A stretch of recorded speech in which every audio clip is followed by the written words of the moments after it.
Okay, let's answer the second part of the question first. How to overcome fears of limitlessness. So, first, I want to point out a couple perspectives to hook into, and then I'm going to give you some actual concrete techniques. So, the first perspective that I want to talk about is the concept that my higher self said to me, which is that codependency is co-density. So, what that means is that a lot of times we are going to be hanging out inside of relationships that might feel safe to us because they represent old behaviors, old patterns that did keep us safe before. But if we are growing and expanding, then we are also going to be hanging out in a density that perhaps is not the truth of us anymore. And so just this knowledge itself can help us to overcome those fears of limitlessness, because when we remember that we actually are limitlessness, whether we like it or not, we kind of have no choice but to move, right? To move in some direction, one way or another. The opposite of this is just to stay stuck, which is going to become more painful at some point than moving. And if you have been on this awakening journey for a while, you know exactly what I'm talking about. How relationships that no longer benefit you, or habits or behaviors or ways of being or doing that no longer benefit you, they might have been perfect for you at some point. They might have been so comfortable at some point, but it becomes more painful to repeat those patterns, those situations, those relationships than it is to actually move on from them. And that is because those aspects represent a density that you used to embody consciously in terms of your consciousness, but you no longer do. And so if we keep hanging out there, we're inside codependency. And that's also going to be codensity. And that codensity is going to be so uncomfortable to your density, to your higher density, that you're kind of going to have no choice but to move into a newer space, a new space to you that is less limited. It's not like you have to jump from I'm so limited to I am limitlessness in one leap. That would be really freaking hard. Some leaps are bigger than others. Sometimes there's baby steps. Sometimes there's huge giant leaps. Sometimes we jump off cliffs. But there's not just one cliff, right? So being patient with yourself as well, and allowing yourself to have the process, to be a part of the process, and allow yourself to remember that it's about that journey, because that's where all the learning takes place and your expansion and your integrations take place inside the journey. There's not a switch that we can just flip or a button that we can push. The next perspective that I'd like to share regarding overcoming fears of limitlessness is the idea of fear and hope. Now, if you want, you can do a web search for this, because it is a sort of a philosophy that has been discussed, talked about over this past age by many others. But for the sake of this video, I just want to throw out to you that it's possible that a little bit of fear can be useful to us in overcoming fears of limitlessness. And so by that, I mean a little bit of fear around staying stuck. Like, if I stay here, holy crap, can I see the rest of this timeline? Can I see where this is going to take me? Oh, wow, there's a brick wall. There's this, there's that, right? There's all these things.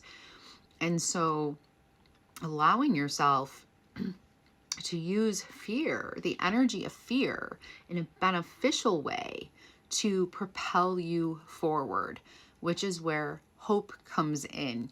Because sometimes on this path, as we expand, we know, GNO, know, as in gnosis, we know exactly what we're being propelled to do. And so it's not even about hope, it's just a knowing, and we have to do it, okay? But there's also going to be some of that fear in there, because mental holography says, what if I'm wrong, right? And that is where hope is going to come in. Hope that says, I hope this is the direction that I am meant to walk in next. And having hope is not a weakness. Having hope is love. Having hope is courage. It is okay to hope, as long as you know that you are the one that needs to bring in the action pieces, right? We can't just sit around, I hope, I hope, I hope, I hope, right? We have to actually do the work. And remembering also that your higher self will bring you the spaces you need to work through to get to the other side of perceived limits. That is where you're going to find out that all those narratives in your mind that said things like, I can't handle this, this is too much, I can't do this, oh, fuckity fuck, like, this is horrible, there's no way that I can do this, what the fuck is happening, like all that stuff, okay? Those situations are showing you your fears and showing you the mental holography, showing you the lies that say that you've hit a limit. And it's being orchestrated for you, whatever the situation is, so that you can work through it and get to the other side and find out that, ooh, look at that, I was limitlessness after all. Okay. And of course, there's going to be all kinds of situations that bring us more of this knowing across a spectrum, a landscape of different kinds of limitlessness. Practical techniques to overcome fears of limitlessness. Regarding that actual fear that says, if I get too big, if I get too much, I'm going to be abandoned, I'm going to be rejected, I'm going to be unloved. There's nowhere that I'm going to be able to put myself. I'm going to get hurt. I'm going to get in trouble. I have to stay inside the lines. I have to stay inside the soul cage. I have to stay inside the box. Actual techniques to help you work through those fears of limitlessness. 3 things.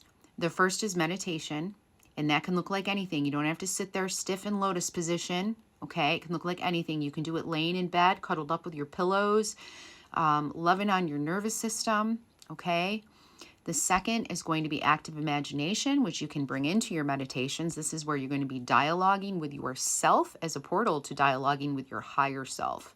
Parenting yourself, working with anima, working with animus, whatever energies are beneficial to you, inner child integration, whatever is perfect for you at the time based on whatever it is that you're navigating. And then the third thing that you can do to overcome fears of actually being limitlessness, or limitless rather, is doing the thing anyway. You're going to have to do the thing anyway.